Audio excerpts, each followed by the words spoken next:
Bonjour chers internautes, bonjour à vous tous qui nous suivez en ce moment, partout où vous êtes, en Europe, en Afrique, en Amérique, ici en Asie et en Inde, vous tous qui nous suivez, bienvenue dans ce nouveau numéro de la diaspora congolaise, votre émission qui vous parle des faits socio-culturels.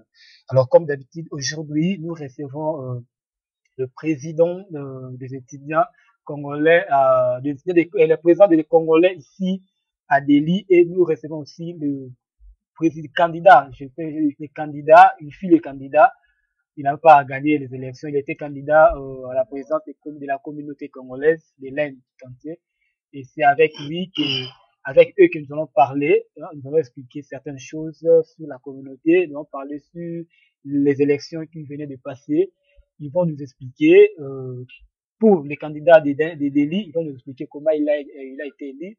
Et les candidats, celui qui était le candidat de l'Inde tout entier, il va nous expliquer comment il n'a pas pu vaincre les élections.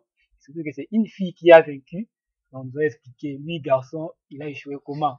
Et avec tous ces histoires que nous allons parler, bon, je m'en vais recevoir mes invités. Bonjour, président. Ouais, bonjour, monsieur Alain. Comment vous allez? Oui, nous nous portons bien, monsieur. Vous vous présentez, en fait. Oui, je réponds au nom de Walter Simbi. Oui. Je suis représentant de Congolais ici à Delhi, NCA.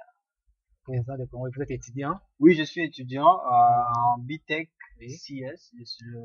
J'entre dans ma dernière année, la 4e année. Dernière année? Oui. Voilà, c'est le président Walter Simbi. Oui. Voilà, Walter Simbi est le président des Congolais à Delhi. À ma gauche, je suis avec monsieur Hugo Tshisekedi. Tshisekedi, le famille Tshisekedi. Ah bon, là on n'entre pas trop en détail parce que c'est quelque chose un peu confidentiel. Voilà, vous êtes étudiant aussi. Effectivement, bon, dire que je suis étudiant, non, parce que je fus étudiant. Oui. J'ai fini il n'y a pas longtemps et j'attends juste ma collation de grade, quoi. Ouais. Et vous étiez candidat? Ouais, j'ai fus candidat à la présidence pour la communauté congolaise de l'Inde, mais malheureusement, hélas, on n'a pas pu être élu. Et voilà quoi. Donc, je suis venu en deuxième position. Voilà. Deuxième position, donc c'est une fille qui a battu les élections. Voilà, à l'entrée des jeux, l'actualité oblige. Nous parlons sur la manifestation qui vient de rater, certains ont dit la fête qu'on devait organiser le 30 juin. Certains ont dit ça a échoué. Et on nous dit c'est reporté, d'autres c'est raté. Voilà, c'est avec le président Delhi, c'est avec lui que nous avons parlé parce qu'il était le membre de l'organisation. Oui. Parlez-nous un peu, comment ça a raté? On a eu à faire de publicité, les gens se sont mobilisés pour être là, mais la fête n'a pas eu lieu. Oui, par rapport à cela, je préférerais mieux présenter nos excuses à toute la communauté congolaise. Oui. La fête était organisée pas seulement pour le Congolais de Delhi, Oui. mais pour la communauté congolaise de l'Inde. C'est-à-dire celui qui est à Bangalore, celui qui est à Pune, celui qui est à Chennai, et vous voyez ici en Delhi, vous pouvez venir pour la fête de la communauté. Je pense que oui, que les gens peuvent nous condamner, nous avons pas pu faire la fête le jour en question. Mais je vais vous donner juste une raison pour laquelle nous n'avons pas pu faire la fête. Il y a plusieurs raisons et il y a aussi des erreurs de notre part. Oui. Nous ne pouvons pas excuser cela. La raison primordiale de la fête, ou le but primordial de la fête, c'était de pouvoir réunir le maximum de Congolais pour notre communauté.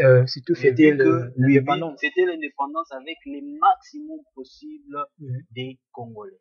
Mais vu le champ à la veille de la fête en question, nous avons remarqué que nous ne pouvions pas atteindre le maximum de Congolais et que nous aurions dû avoir une minorité. Alors, et c'est la raison pour laquelle. C'est ça la raison. C'est la raison que moi j'ai Mais avec la minorité, on peut fêter avec la minorité. Oui, fêter l'indépendance du pays. C'est comme je vous ai dit, la fête n'est pas un grand problème. Oui. Fêter, nous pouvons fêter même aujourd'hui, même demain. L'indépendance Mais est déjà passée. le but primordial de la fête, c'était de réunir le maximum de Congolais. Que nous n'avons pas eu la rassurance. Comment vous n'avez pas eu l'assurance? Nous n'avons pas eu la rassurance parce que, vous savez, nous sommes dans un monde où il faut passer l'information avant de faire les choses. et nous étions en retard sur le point de vue information. La plupart des gens n'ont pas eu l'information le plus tôt possible. Et les gens qui devaient se déplacer, d'ailleurs, au travers l'Inde, pour venir à l'occasion de la fête, la plupart d'eux aussi n'ont pas pu se déplacer. Voilà, la plupart d'eux n'ont pas pu y arriver, mais il y a certains gens qui disent que la fête allait être commercialisée, c'est-à-dire les droits d'entrée étaient là. En fait, je pense qu'il y a un problème sur ce point-là. C'était payant, mais nous n'avons pas voulu commercialiser la fête. Payant, Nous c'est déjà avons, commercialisé. c'était payant, c'est du fait que nous puissions organiser les choses. Oui. Quand quelqu'un vient et qu'il met son argent dessus, quand même, il se donne de la considération par rapport à cela. Et quand tout est en vrac, où on pouvait inviter tout le monde, et que, à supposer que tu es Congolais, tu viens avec ton ami Camerounais qui est, nous allons refuser qu'il puisse entrer à la fête. Non, il va entrer. Il doit entrer. C'était par rapport à l'ordre des gens qui doivent venir. Et cet argent-là, ce n'était pas dire que vous payez seulement comme ça et il n'y a plus rien. Il y avait la consommation et donc la boisson ainsi que le manger qui était inclus dans cette. Voilà, les gens nous disent, avant juste de venir, il y a une personne qui m'a demandé de savoir la fête allait été supposons sponsorisée par l'ambassade. L'ambassade de l'argent, la fête n'a pas eu lieu. Où est parti cet argent? Nous ne dirons pas sponsorisé. Oui. L'ambassade, c'est notre maison. Oui. L'ambassade nous a aidés avec un petit quelque chose pourvu que notre fête se manifeste, se passe d'une bonne façon. L'ambassade n'a pas organisé la fête. Premièrement, ne dites pas ça. C'était nous la communauté. Non, on n'a pas dit l'ambassade a organisé, mais a sponsorisé. Oui, ils nous ont donné quelque chose pour faire cela. Oui, l'argent y est. L'argent, ce n'est pas pour moi, ce n'est pas pour le président ou la présidente et c'est pas pour la présidente de la communauté congolaise. L'argent, c'est pour la communauté congolaise. So, rassurez-vous que l'argent y est pour la communauté. Voilà. Je pense que Christian Nangue, tu as eu ta réponse à ces propos. Maintenant, monsieur Ike Tshisekedi, qu'est-ce que vous pouvez dire par rapport aux élections? Vous avez échoué aux élections. Quelles seraient vos réactions par rapport à l'élection? Par rapport aux élections, perdre aux élections, pour moi, ce n'est pas une grosse affaire. Oui. Comme au début, j'avais dit, perdre ou gagner, ça ne change rien. Le problème, c'est le courage que j'ai eu d'avoir essayé. J'ai essayé, c'était une expérience très bonne pour moi, donc j'ai tiré des leçons, j'ai compris beaucoup de choses. Et voilà, bon, ce fut les élections, c'est la communauté qui a voté, et c'est la volonté de la communauté qu'on doit respecter. Et voilà quoi, j'accepte les résultats des élections ici. Est-ce que c'était pas par rapport à vos projets, surtout que vous avez un projet là qui était vraiment contre par rapport, votre projet c'était contre l'ambassade qui organisait votre journal qui devait activer l'ambassade. C'est pas par rapport à mon projet, mais plutôt nous devons dire c'est par rapport à la communication et la façon dont les élections étaient organisées. Surtout ça, nous devons souligner parce que c'est un grand point. Oui. Ici d'abord à Delhi, prenons l'exemple de Delhi où les élections s'est passées, la capitale et tout, où il y a un grand nombre de Congolais qui n'étaient pas informés, où tu croises un Congolais sur la route, tu lui parles des élections, il dit mais je suis pas informé. J'ai croisé beaucoup de Congolais personnellement à l'ambassade où donc quand tu parles des élections, tu l'informes. Il n'était pas informé, il était sous-informé. Donc, on n'a pas pu atteindre la majorité des Congolais, de la communauté, quoi.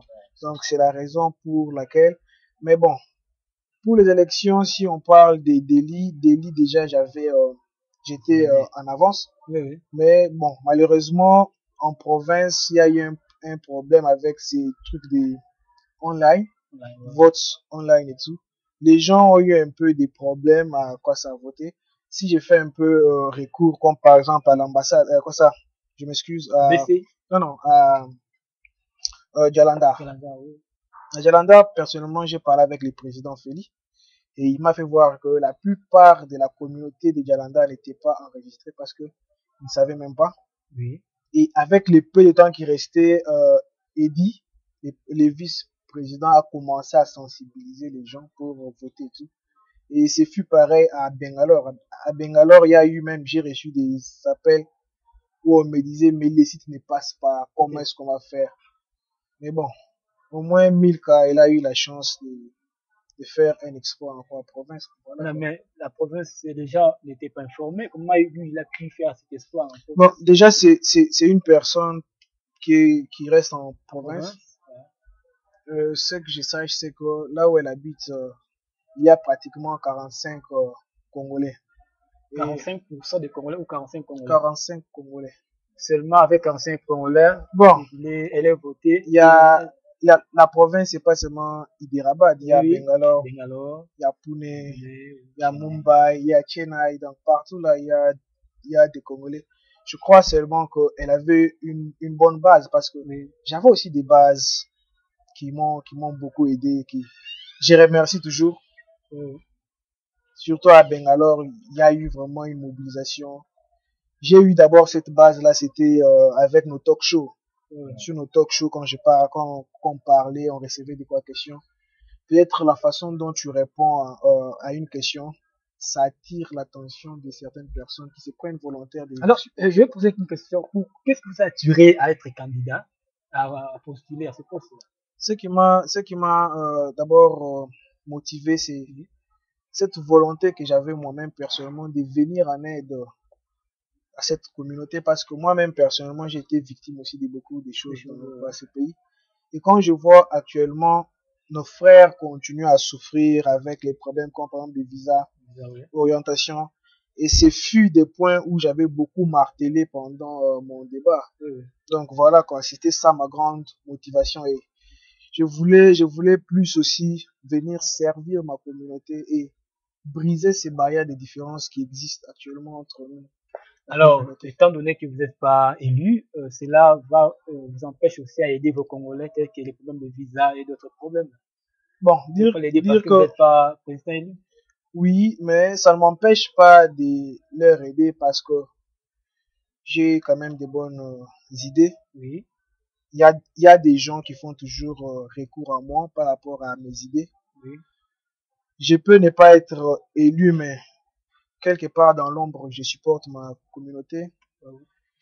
Comme par exemple avec mon frère Walter, on s'appelle souvent quand il y a un problème. Donc, nous avons tous besoin des idées. Quand je vois peut-être que Walter est en train de faire un truc, mais pour éviter que ça tourne mal, je peux ajouter un petit rien en lui demandant, non Walter, voilà. Au lieu de faire ça ainsi, nous pouvons changer pour faire ça comme ça et ça va plus attirer, ça sera bénéfique pour la communauté. C'est monsieur X Sekedi que nous avons ici. Alors, je peux prendre monsieur Walter Simbi. Vous avez battu l'élection, la campagne aussi à Faridabad. Oui, oui. Est-ce que Faridabad c'est Delhi? Alors vous étiez de Delhi? Oui, oui. Faridabad, fait partie des Delhi NCR. Ok. Parce que les élections, c'était pas seulement Delhi Center, Delhi NCR, y compris aussi une partie de Gurgaon, qui est Haryana, une partie de chez moi où j'habite, à Noida, Greater Noida, oui. Et sans oublier aussi Ambala. Ambala, c'est un peu loin par rapport à tout ça. Alors, comment vous avez pu arriver dans tous ces coins-là? Personnellement, je ne dirais pas que je suis arrivé partout, oui, mais je dirais que j'ai eu des contacts partout. J'ai des contacts à Ambala, j'ai des contacts à Gurgaon, j'ai des contacts à Faridabad, à Delhi, à Dwarka, partout. Alors, nous sommes des Congolais, nous sommes des étudiants aussi. Il y a certaines choses qui se passent aussi au milieu des Congolais, telles qu'aujourd'hui, il y a certains étudiants qui, peut-être étant que jeunes, n'étudient plus. Ils sont là, ne font rien, ils ne veulent pas rentrer au pays. Tantôt d'autres ont des problèmes de visa. Qu'est-ce que vous pouvez dire par rapport à toutes ces histoires-là? Je veux dire, comme je l'avais dit dans ma campagne, oui, le problème de visa, oui, c'est un problème. Premièrement, c'est un problème personnel. C'est-à-dire, il faut s'impliquer par rapport au visa, être en ordre.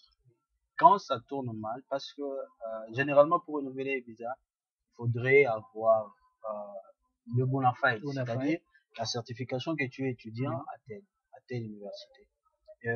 Deux fois, tu peux être en première année, pour arriver en deuxième année pour renouveler ton visa, il te faut encore cela. Il peut y avoir des problèmes financiers, oui, ça arrive.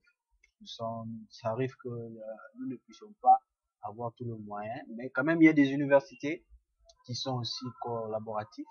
C'est-à-dire, ils peuvent pas t'obliger comme ils font d'habitude De de payer. payer tous les frais. Ils peuvent te demander de payer une moitié ou de faire un geste par rapport à cela. Donc, je pense que le problème des visas, il est un problème du Congolais, pas réellement de la communauté. Le problème qui vient dans la communauté, ce sont des problèmes qui engendrent tout le monde, ou bien des cas qu'il y a entre nous et les Indiens, ou entre nous. Par rapport au visa, je pense que la personne est responsable. Est responsable. Voilà, par rapport maintenant à ceux qui n'étudient plus, qui restent peut-être, certains, il est encore étudiant, mais ils ne veulent pas aller à l'école. Oui. C'est le président. Veillons notre conscience, nous jeunes, parce que vraiment, nous oublions le futur. Oui.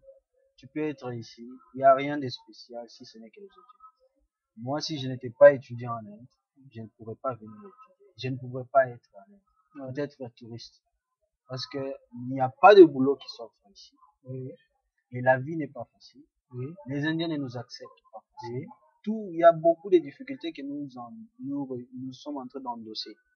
Alors, pour ces gens-là, qui sont mes frères, qui n'étudient pas, qui sont à la maison, moi, je leur demanderais juste de prendre conscience de leur vie.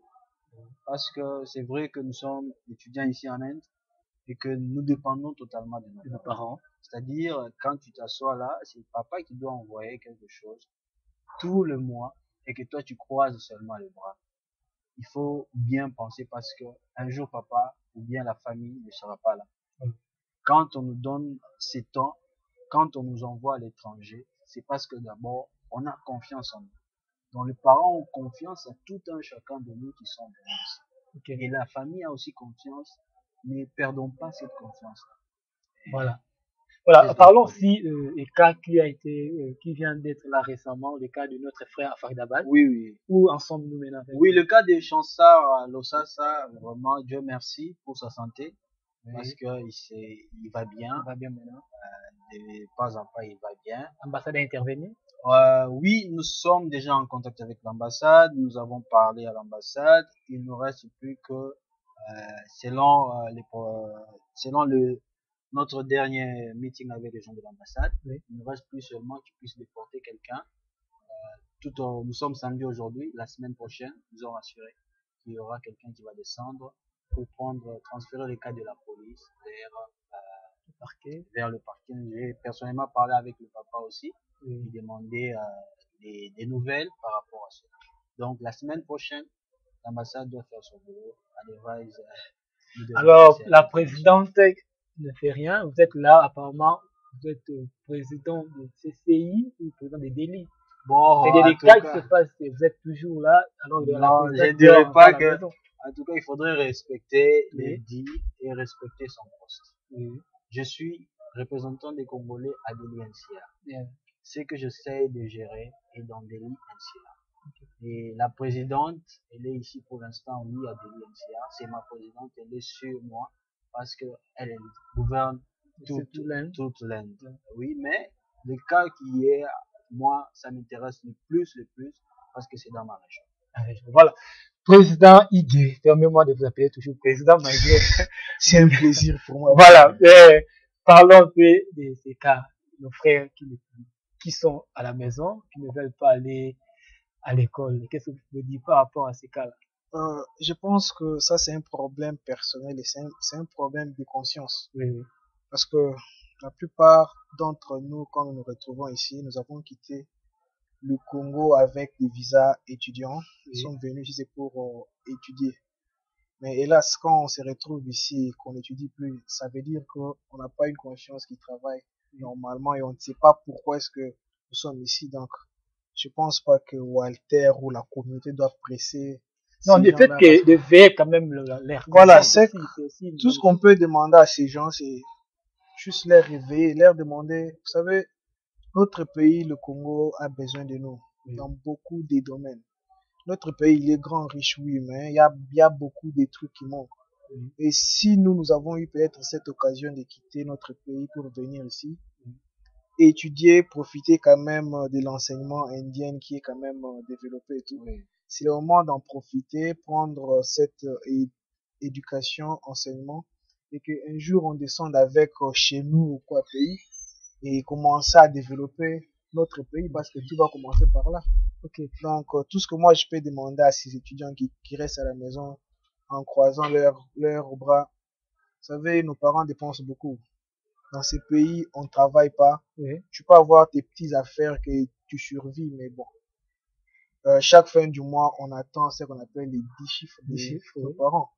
Donc, prenons quand même conscience que nos parents dépensent beaucoup. C'est ces parents ou cette famille qui dépensent, pour le moment, ce sont des baobabs. Et les baobabs ne restent jamais éternels. Ouais. Les baobabs finira par tomber. Et quand les baobabs tombent, le soleil frappe sur vous. Voilà. Il faut vous réveiller. Quand le baobab tombe, le soleil frappe sur vous. Voilà, c'est le président Titi, Yaya Tshisekedi. C'est lui, voilà, c'est une très bonne chose, nos frères et sœurs. Vous qui nous suivez, surtout ici à Delhi, hein, et même vous qui nous suivez aux États-Unis, partout. Si vous êtes étudiant, surtout étudiant congolais, ne restez pas à la maison. Vous étiez venu ou le parent vous a envoyé à l'extérieur pour étudier et le pays aussi a besoin de vous. Vous avez terminé vos études, rentrez travailler au Congo. Hein, le Congo a vraiment besoin de vous. Président Walter Simbi, président, je suis avec vous ici. Oui. Vous êtes élu président. Qu'est-ce qui vous a motivé d'être candidat à la présidence? Je dirais, c'est une question très pertinente. Ma motivation pour être candidat à la présidence de l'INCA, parce que premièrement, j'ai été victime de beaucoup de choses. Victime. Ouais, victime, c'est-à-dire nous avons besoin d'orientation universitaire. Oui. Et nous n'avons pas une ferme communauté. Notre communauté était là, mais elle était sous silence. C'est-à-dire la communication avec tous les Congolais n'était pas vraiment grande. Mais ce qui m'a motivé davantage, c'est que j'ai voulu que notre communauté aille de l'avant. Aille de l'avant. C'est-à-dire, nous devons avoir une communication ferme entre nous Congolais. Okay. Et que nous devons aussi aider nos frères qui viennent dans une orientation de bonne université. Alors, depuis que vous êtes déjà là, ça fait 2 mois. Oui. Qu'est-ce que vous avez déjà fait par rapport à ce que toi tu as eu comme problème? Qu'est-ce que tu as déjà résoudre par rapport à ceux qui ont ce problème-là? J'ai pas mieux compris. Si vous êtes aujourd'hui président, oui. Parmi les motivations, oui. C'est que parce que tu as eu des problèmes, oui. Tu as été victime de beaucoup de choses. Oui. Mais parmi ces problèmes, tu as parlé de l'orientation. Maintenant, qu'est-ce que tu as déjà fait pendant que tu es président par rapport à ce que toi-même tu avais eu comme problème que les autres en ont?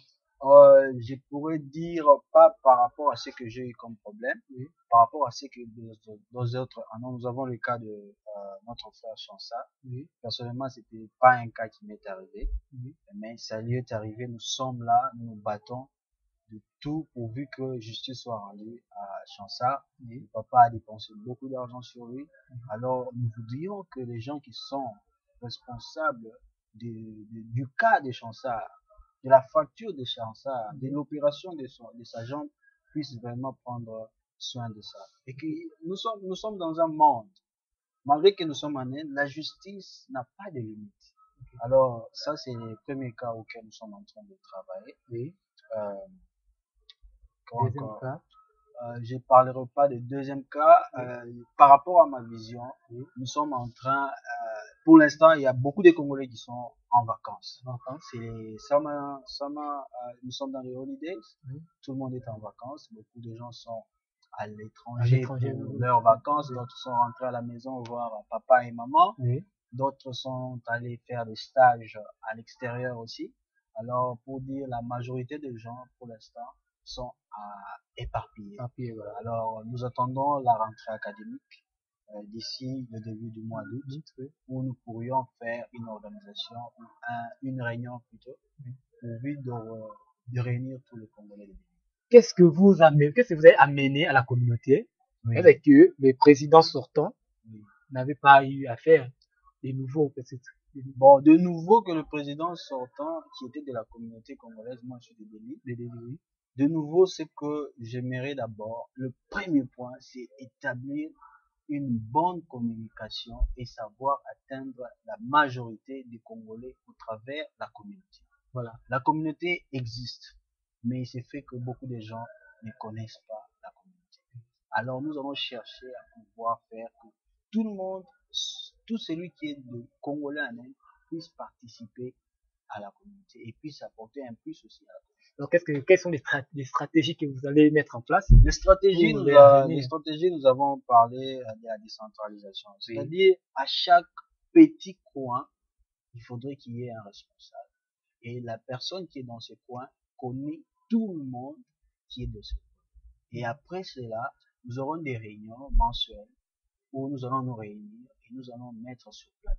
Voilà, c'est une des stratégies que vous avez. Président Hugues, vous serez le candidat aux prochaines élections ou vous partez déjà?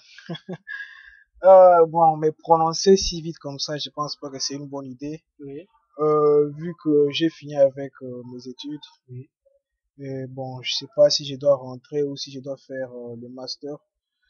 Je dois d'abord contacter mon université. On doit essayer un peu d'en parler.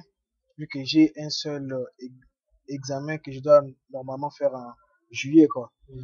Donc, dire que je serai candidat pour les élections prochaines, je sais pas encore. Voyons voir. Seul Dieu qui nous donne ce souffle de vie connaît si Hugues sera en mesure de se représenter. Voilà, vous avez déjà fini, mais pourquoi vous avez mis aussi la candidature alors que même si vous étiez élu, vous avez plus le temps aussi en Inde? Je crois que c'est une question que j'ai pu répondre pendant notre débat contradictoire. Oui, j'ai déjà fini. Et si j'avais postulé, c'était aussi pour profiter de mon temps libre et essayer d'avoir le maximum de temps pour la communauté congolaise. Voilà. Et comme j'ai dit, je suis en train de voir si je vais faire le master ou pas. Donc, si j'allais être élu, j'allais être obligé de faire le master parce que je ne pouvais pas laisser tomber ma communauté comme ça qui m'ont fait confiance, qui m'ont supporté et tout. Je ne pouvais pas m'abandonner comme ça. Mais vu que je ne suis pas élu, bon, je réfléchis encore un peu. Et je vais voir. Mais c'est le même. Vous pouvez aussi réfléchir et attendre aussi. Bon, les prochains mandats, je pense que c'est loin. Ils ont encore beaucoup de temps. Et maintenant, c'est combien d'années? Une année et demie? 18 mois. C'est beaucoup. Donc, le master, ça fait 2 ans, en fait. Le master, c'est 2 ans, effectivement. Donc, voilà quoi. On réfléchit encore un peu. On réfléchit sur ça. Alors, attends que, déjà, l'ambition, je pense que, selon moi, je ne sais pas si selon vous, vous avez des ambitions si politiques.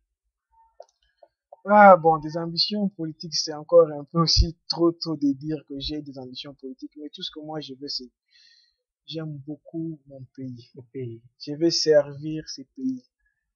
Ça me fait mal de fois quand en classe, par exemple, tu dis à un Indien, je viens de tel pays et directement il entre sur les nets, il tape ton pays, il sort les images. Ça m'est arrivé personnellement pour me montrer des images des enfants pauvres et tout. Ça m'a rongé les cœurs. Ok. Ça m'a rongé les cœurs. J'ai dit, mais pourquoi? Voilà. Ça, il se moque de mon pays. Or, ce pays, c'est un grand pays riche qui peut.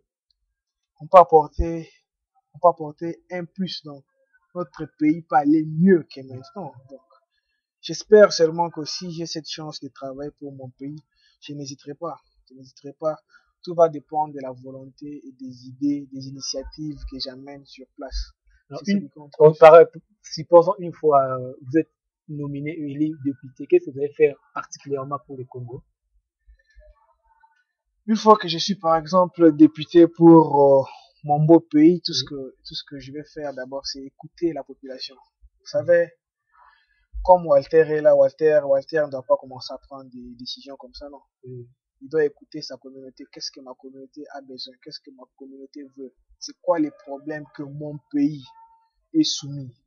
C'est ça ce qui va compter pour moi. Donc c'est écouter ma communauté, écouter ma population et voir comment remédier à leurs problèmes. Vous savez, nous avons eu quand même cette chance de venir ici en Inde étudier.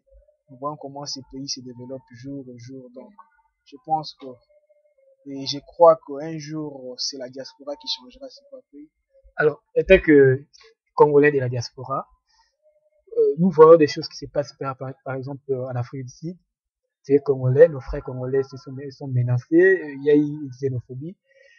Au Congo-Brazza de même, étant que Congolais et un homme qui a des ambitions, déjà avoir l'idée de postuler comme président des Congolais à l'étranger, c'est déjà une très bonne chose. Qu'est-ce que vous pouvez dire par rapport à cette histoire-là? Tout ce que nous devons comprendre et retenir personnellement, c'est que l'extérieur ne veut pas de nous. Ces pays ne veulent pas de nous parce que c'est normal. Nous venons ici, nous envahissons leur pays et nous avons du mal à rentrer vu qu'ils vivent dans de bonnes conditions que nous. Ne mâchons pas quand même les mots. Ils vivent dans de bonnes conditions que nous et on ne se voit pas quitter ces pays pour aller vivre des conditions qui sont insupportables dans notre pays. Voilà. C'est la raison pour laquelle ces gens, une fois qu'ils quittent le Congo vers un autre pays, ils comptent s'installer, ils comptent rester ou créer une autre voie pour repartir. Mais par contre, si son pays, quand même, les choses marchaient normalement, je crois que ces gens n'allaient pas avoir cette volonté de quitter leur pays parce que actuellement, je crois que nous sommes parmi les pays où les jeunes quittent trop leur pays. Vous allez trouver une personne, c'est pas de 40 ans, il avait déjà, à Tanga, il avait déjà Kala, mais il se retrouve ici en Inde, aux États-Unis, à études. C'est inconcevable. Donc, vous comprenez que nous sommes juste en train de fuir la situation du Congo. Or, on est mieux que chez soi. Ça, je vous dis la vérité. Je suis ici en Inde, mais mon frère, des fois tu te sens en insécurité, des fois tu es menacé même avec des paroles, les regards et tout. Tu sens que tu n'es pas à l'aise, mais si tu es chez toi, tu sais où entrer, où sortir, voilà quoi. Vraiment, nulle part ça fait beau que chez soi, que chez soi. C'est une très bonne, c'est une très bonne analyse que nous devons apprendre, nous les Congolais, surtout les étudiants. Tu as fini tes études, rentre au pays, tu étais sorti pour étudier. Il y a aussi une chose que notre frère a évoquée, vous allez voir une personne de 40 ans, sortir de son pays pour venir ici étudier, pour faire autre chose avec le visa d'études, c'est vraiment la honte. Notre pays est beau, nous avons un beau pays, un pays riche, exploitons notre pays et c'est nous qui vont développer les Congo. Alors, président Igé, pour finir avec toi, la dernière question, qu'est-ce que toi tu as appris de nouveau ici en Inde, que si une fois rentré au pays que vous allez apporter? En Inde, d'abord, j'ai appris beaucoup de choses. Oui. Beaucoup de choses. Je vais commencer d'abord par la culture, tu vois. La culture. Donc, j'ai appris quand même comment est-ce que les Indiens vivent, comment peut-être ils se comportent face aux étrangers. Oui. Il y a aussi des mauvaises choses que j'ai appris chez les Indiens, mais bon, comme mes parents m'ont appris, quand tu vois quelque part, tout ce que tu peux puiser, ce sont des bonnes choses, des choses qui vont te profiter à quelque chose, quoi. Oui. Donc, j'ai profité d'abord de cette occasion d'étudier ici en Inde, dans une université normale, quoi. Donc, j'ai appris l'informatique là-bas. Et actuellement, si j'ai rentré dans mon pays, je pense que je serai à la hauteur de défendre ce que j'étais venu faire ici. Donc, cette connaissance, j'aimerais bien aller partager dans mon pays parce que à chaque fois que nous discutons avec nos professeurs et tout, ils nous demandent, quand tu finis ici, tu vas où, tu vois. Des fois, ça fait un peu honte de dire, voilà, je rentre à la maison, mais on est mieux que chez nous. Voilà. Tout ce qu'on apprend ici, on ramène là-bas. On ramène là-bas. Alors, président Walter, je rentre avec vous. Vous êtes le président des Congolais en Inde, des Congolais à Delhi. Est-ce que vous avez déjà eu à organiser 2 mois déjà, depuis que vous êtes investi? Vous avez déjà eu à organiser des réunions avec les Congolais? C'est comme je vous ai dit bien avant, la plupart des gens pour l'instant sont en vacances. Mais il y a des Congolais, donc les Congolais sont là, on ne disconvient pas, mais nous voudrions, avec notre but, comme je vous ai dit, nous voudrions réunir le maximum de choses. Oui. La minorité, on ne néglige pas, oui, mais nous avons besoin que tout le monde participe quand même. Et comme beaucoup de gens sont en vacances, le mois d'août, le début du mois d'août, c'est la rentrée académique. C'est-à-dire vers la première semaine du mois d'août. Vous attendez jusqu'au mois d'août pour commencer vos activités. Nous n'avons que quelques 20 jours. Pour commencer les activités. Alors que la présidente déjà rentre. D'ici là, elle rentre et comment vous allez travailler? Vous restez seulement dans un ne vous intéresse pas. Tout l'Inde entier. Bon, tout l'Inde entier, je ne dirais pas que si mon frère congolais qui est dans une autre province a besoin de notre aide ici à Delhi, nous ne pouvons pas l'aider, nous l'aiderons de toute façon, mais nous sommes un peu limités par rapport à Delhi. Voilà, vous êtes étudiant. Oui. Et vous êtes congolais, et Oui. surtout vous êtes président aussi des Congolais à Delhi. Par rapport à la question que je venais de poser, M. Ig, les Congolais sont menacés partout, même ici en Inde, les Congolais sont menacés, et surtout les cas de nos frères en Afrique du Sud. Qu'est-ce que vous pouvez dire par rapport à ce cas? Oui, je dirais, pour l'Afrique du Sud, nous prenons cela parce que seulement nous sommes Congolais. Oui, oui. Mais ça consistait, ce n'est pas seulement sur le Congolais. La xénophobie s'était fait sur même les Botswanais, les Nigériens, même les Asiatiques, les Chinois, nous avons vu parler de ça. En fait, c'est un problème des Sud-Africains. Ce n'est même pas tous les Sud-Africains, c'est peut-être une tribu des Sud-Africains. Il y en a d'autres Congolais qui sont en Afrique du Sud qui disent que dans leur parti, ou dans la ville où ils sont, Ils n'étaient pas touchés. ça ne se passe pas de toute façon. C'est, ouais, je ne sais pas si je condamne ou je dis la vérité. Par rapport aux Sud-Africains, ils ont un peu ces complexes d'infériorité. Parce que les gens qui vont chez eux, et les Congolais ou les étrangers, ils investissent facilement. Ils ont cette intelligence de se créer des choses. Et quand ils voient des étrangers qui s'investissent mieux que les autochtones, alors ça donne cette jalousie. C'est derrière ça que cette xénophobie a commencé. Dieu merci, pour l'instant, cette xénophobie. Alors si c'est le cas pour les Sud-Africains, alors pour le Congo-Brazza? Pour le Congo-Brazza, je peux dire, ce sont nos frères. Les Brazzavillois parlent lingala, nous les Congolais nous parlons lingala. Les Brazzavillois traversent chaque jour à Kinshasa et personnellement j'en ai croisé des Brazzavillois qui ils me disent qu'ils sont arrivés aujourd'hui, ils vont rentrer à Kinshasa. Bon, je pense que c'est comme des frères. Un frère peut se battre avec son autre frère, mais cela ne veut pas dire qu'ils sont plus des frères. C'était un problème qui est arrivé. Mais il ne faudrait pas que nous restons penchés sur ça. Le Congo-Brazza a besoin de nous. Et nous aussi, nous avons besoin de Brazzaville. Alors, nous, en tant que frères de deux Congos, nous devons chercher à réparer ces problèmes et continuer à vivre de la manière dont nous vivons. Il ne faudrait pas que nous restions en oublions cette chose et rétablissons nos liens d'avant. Voilà, oublions ces choses et rétablissons nos liens d'avant. Et surtout que déjà, on a appris que certaines choses se sont bien réparées et le général Dengue a pris certaines solutions, certaines dispositions pour finir avec ces histoires. Alors, nous sommes à la fin, président Ige, un mot à la communauté congolaise. Bien que vous n'êtes pas président de la communauté, vous êtes congolais et surtout que vous êtes candidat. Ouais, bon, tout ce que je peux demander à ma communauté, c'est nous devons être unis, briser toutes ces barrières, des différences qui existent entre nous parce que le Congo, c'est pas seulement Kinshasa, le Congo est vaste et tout, donc essayons d'enlever certaines mentalités dans nos têtes et vivons ensemble, quoi, parce que plus nous sommes unis, plus nous faisons nous sommes forts.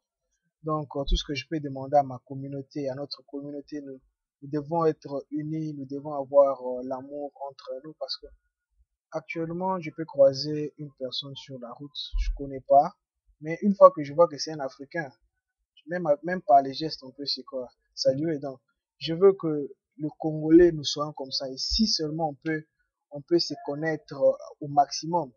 Se connaître, ce n'est pas dire se familiariser, devenir des amis, mais juste cet amour fraternel là, on vient tous d'un même pays, nous sortons du même souché. Ça nous fera du bien d'avoir des communications, des rencontres, des journées culturelles. Donc soyons unis, ça fera de nous une communauté forte. Et moi, je veux vraiment que cette communauté soit la communauté la plus vue, quoi, parmi toutes les communautés d'extérieur. Donc, soyons quand même une communauté exemplaire. Alors, s'il faut dire, si on vous demande, dans quelques secondes, 30 secondes, regardez la caméra et dire un mot au président, à la présidente. Et, si je dois dire un mot à la présidente élue, tout ce que moi je peux te demander, c'est sers ta communauté. voilà. Affronte les problèmes que ta communauté va apporter sur la table. C'est une lourde tâche, c'est une lourde charge que tu as, mais oui, tu peux les faire parce que déjà la force que tu avais de postuler, c'est pas donné à tout le monde, quoi. Donc, vas-y, travaille normalement et bonne chance, quoi. Voilà. Voilà, bonne chance à toi, présidente. C'est un message très, très fort. Merci pour ce message. C'est très fort, ce message. Ça dit aussi beaucoup. Je ne sais pas si tu vas nous suivre. Nous passons déjà en direct, comme je vous signale, vous tous nous suivez. C'est-à-dire, la présidente sert ta communauté. Je rappelle une chose, tu nous avais promis, il n'y aura pas un cas qui restera sans solution. C'est-à-dire, hein? Elle s'appelle Madame Fixit. Madame Fixit. Fixit. Voilà, Madame Fixit fixe le problème aussi, comme tu nous avais promis. C'est-à-dire, apparemment, tu es trop absente. Il y a des cas, moi-même, j'étais présent aussi lorsque j'étais parti à Faridabad. Vous, la présidente, vous avez fouillé. C'est-à-dire, il faut pas fouiller les cas. Venez affronter les cas, comme vient de dire le président, moi je l'appelle le président, non, ce n'est pas pour vous déranger. Moi je l'appelle président, non pas président de la CCI, mais je sais pourquoi je l'appelle président. C'est-à-dire, affronter les cas comme vous avez promis. Madame fixe, hein, fixe les problèmes. Ne fait pas les problèmes. Alors, président, Oui. Walter, Oui, monsieur. un mot de la fin, puis un message à toute la communauté. En tout cas, je commencerai par remercier monsieur Hugues. Oui. Si je dois me rappeler de ces mots, il avait dit qu'il servira à la communauté qu'il soit président Ou pas, voilà. Et déjà, sa participation dans cette émission, ça prouve déjà qu'il sert à la communauté. Vraiment. Merci beaucoup, monsieur Hugues. C'est La communauté a besoin de vous, même si vous n'êtes pas à la tête. Merci. Un mot de fin, juste pour encore rappeler, nous nous excusons pleinement pour le manquement de la fête de l'indépendance. Nous ferons mieux que ça. J'ai aussi un mot à dire, c'est que nous sommes une nouvelle communauté. Et une communauté n'est pas monopolisée. Le pouvoir n'est pas sur le président. La communauté fait appel à tout le monde. C'est-à-dire, nous voudrions, ou je voudrais faire appel aux Congolais de l'Inde, que vous faites partie de la communauté. Aidons-nous, soutenons-nous main dans la main, pourvu que nous résolions les problèmes de la communauté congolaise. Je vous remercie. Voilà, vraiment, pour ajouter par rapport à ce que mon frère vient de dire, c'est ce qui concerne M. Hugues, je ne sais pas s'il était élu. J'aurais souhaité qu'il soit présent, vraiment, parce que je lui ai appelé, je pense, mercredi pour lui demander cette émission. Il m'a répondu de lui rappeler le lendemain. Je n'ai pas fait ça. Je vais rappeler aujourd'hui, mais il est là. Maintenant, si il était président, je pense que on devrait faire ça même le même jour dès que je lui appelle. On en vient le même jour, on fasse ça. Moi, c'est une très bonne chose, c'est vraiment un grand réel plaisir pour moi. C'est un plaisir partagé. Merci vraiment. C'est comme vient de dire le président, et vous avez promis qu'il élu ou pas, vous allez servir le pays et la communauté, et vous faites ça déjà. C'est vraiment une très bonne chose. Félicitations pour ça. Merci. Et merci d'être là. Et un mot de la fin, et puis certaines dédicaces si vous avez des amis. Bon, mon dédicace, par exemple, je vais les passer à toute la communauté parce que ce sont mes frères. D'autres, on ne se connaît pas, on ne s'est jamais côtoyé, mais Congolais, je vous aime tous, je veux que nous puissions tous réussir. Donc, je salue toute la communauté congolaise de l'Inde et je salue aussi toute la diaspora. Je salue mon frère Eli Mana qui m'a accompagné en ce moment, qui a arrêté ses affaires pour venir avec moi. Je salue toute la communauté de Manessar, tous mes amis, Anthony Power, donc vous tous. Si je vous ai pas cité, ça ne veut pas dire que je vous ai oublié. Voilà. Donc, la liste, elle est tellement grande que je peux pas commencer à énumérer tout le monde, mais quand même, je vous aime tous, quoi. Et voilà. Marchons la main dans la main.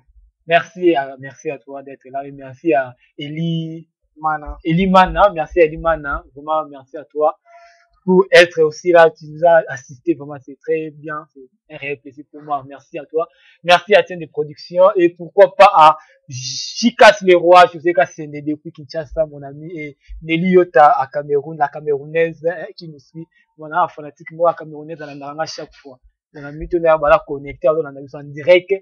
Merci à Tiki Moussa, Nakangina au bureau pour la Nabiso. Merci à Aristote Sangani depuis Angola. Et pourquoi pas, bon, PC depuis Paris, vous tous qui nous suivez. Et Ibrahim Tambachi au Canada, donc ça dit, peut-être délai, voilà, la Nabiso, président, nous sommes à la fin de cette émission. Et remerciements à la communauté congolaise et à tes amis qui nous suivent. Ouais, bon, personnellement, faire une dédicace, ça sera trop long. Voilà. Parce que j'ai beaucoup de gens qui me sont trop chers. Vraiment. Je pourrais juste remercier celui qui suit cette émission et celui qui comprend au moins le but de ce que nous faisons. Un grand coucou à vous. Je remercie à vous aussi, Monsieur Alain, d'être là. Continuez à ouvrir notre communauté aux yeux du monde. Remerciement aussi à Change Production. Nous souhaitons all the best. Ne vous arrêtez pas jusqu'ici. Continuez jusqu'à descendre au Congo. Voilà, jusqu'à descendre au Congo, déjà là, on signale que dans peu de temps, cette émission va passer déjà à Kinshasa. Dès que Tiende sera au Congo, l'émission sera aussi, parce que bientôt la Tiende sera au Congo.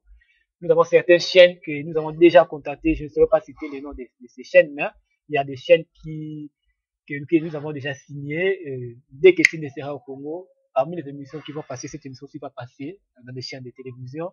Il y a aussi nos frères qui nous suivent au Congo. Je vous remercie pour tous qui nous ont suivis. Partout où vous êtes, en Angola, mes amis de l'Angola, vous tous, je vous salue. Comme je vous avais signalé, avant la fin de cette année, je serai avec vous en Angola. Et mes amis de Paris, déjà l'année prochaine, on va se voir. Christian Nange, ici à Delhi, hein, Christian Nange, Bambo Théâtre, Massananga Moko, dit, ok, Moutou n'a posé, on a posé, Monsieur Walter Mbongo, ambassadeur à Pesaiki et Keyuapi, à répondre, on a dit, Mbongo, David Mboyo, David Mboyo, Olobaki Yango, Mbongo, Alekia, les grands managers, Gilton Poutou, Yannick Kapalai, à vous tous qui nous ont suivis, partout où vous êtes, la communauté congolaise. Cette émission a été faite pour vous. Nous dédions cette émission pour vous. C'était pour vous que nous avons eu à réunir les deux grands messieurs ici pour parler de la communauté congolaise. Rien que la communauté congolaise. Si on a parlé de certaines choses où est choqué Bino, ça dit Bolimbisa. Parce que l'intimité de moi, ma belle Obamiawa, on est qui vraiment bref, à lobby pour la communauté, ça dit, tout ça, on a pour la bientôt servi. Et c'est pour faire aussi la promotion de la communauté congolaise partout dans le monde. La communauté congolaise a haine. Et la communauté moko, tu vas tchaka mis, mais qui parlent pénalité. Un des pays où tu vas tchaka mis, mais communauté congolaise, qui parlent. Tu as la promotion de la communauté congolaise en haine. C'est-à-dire partout où vous êtes, bon, on a biso, à travers chaîne de production, Diplodi, chaîne de Ramazan, bientôt na Kinshasa, et maman Isabelle Kumwimba. A dit bon voyage à toi déjà. Nathalie Mabondani, quant à moi, je vous dis, bye.